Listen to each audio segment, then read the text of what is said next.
அனைவருக்கும் வணக்கங்க. நாச்சியார் கோவில் ஆர்எம்பி சாஸ்தா மெட்டல்ஸ்லேருந்து பேசுகிறேங்க. இன்றைக்கி நீங்கள் பார்க்க போகிற விளக்கு வந்து பட்டை விளக்குங்க. பட்டை விளக்கில் லைட் வெயிட்டான விளக்குன்னு கூட இந்த விளக்க சொல்லலாங்க. இதோட ஹைட் எவ்வளோ அப்படின்னு பார்த்தீங்கன்னா கரெக்டாக 30 இன்ச்சஸ்ங்க. வெயிட் எவ்வளோ அப்படின்னு பார்த்தீங்கன்னா 11 கிலோங்க. பேரே வந்து இது எவ்வளோனா 11 கிலோ தாங்க வரும். இதில் வந்து கீழே பாட்டமில் பார்த்தீங்கன்னா தட்டு வந்து பார்த்தீங்கன்னா தாமரை தட்டு வச்சுருக்குங்க. அதேமாரி ஃபுல்லாக பார்த்தீங்கன்னா நகாஸ் டிசைன்ஸ் உள்ள பட்டை விளக்கு தான் இந்த விளக்கு. இந்த பட்டை விளக்கில் கொஞ்சம் டிசைன்ஸ் கொஞ்சம் ஆல்ட்ரேஷன் பண்ணியிருக்கும், கொஞ்சம் வேறு மாதிரி இருக்கும். மேலே டாப்பில் பார்த்தீங்கன்னா இது அன்னப்பச்சி போட்டிருக்குங்க. அவங்க வந்து நம்மக்கிட்ட ஒரு கஸ்டமர் நம்மக்கிட்ட ஆர்டர் பண்ணியிருந்தாங்க. அன்னப்பச்சி வச்சும் கேட்டிருந்தாங்க, தாமரைப்பறையும் எக்ஸ்ட்ரா நம்மக்கிட்ட கேட்டிருந்தாங்க. அன்னப்பச்சி வந்து முக்கியமான ஃபங்க்ஷனுக்கு அவங்க யூஸ் பண்ணுறதுக்காகவும், தாமரைப்பறை வந்து வேறு சிம்பிள் ஃபங்க்ஷனுக்கு யூஸ் பண்ணிக்கிறேன் அப்படின்ற மாதிரி நம்மக்கிட்ட சொல்லியிருந்தாங்க.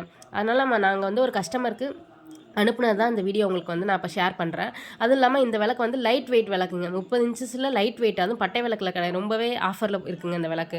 கஸ்டமரையும் ரொம்பவே ரீச்சபிளாக இருக்குது நம்மக்கிட்ட இந்த விளக்கு பார்த்திங்கன்னா. அதே மாதிரி இதோட ப்ரைஸ் எவ்வளோ அப்படின்னு பார்த்தீங்கன்னா டோட்டலாக சேர்த்திங்கன்னா அன்னப்பக்ஷி அப்புறம் வந்து தாமரைப்புறம் சேர்த்து 16,000 ரூபாங்க. வேணும்னா எங்ககிட்ட ஆர்டர் பண்ணுங்கள். நன்றி, வணக்கம்.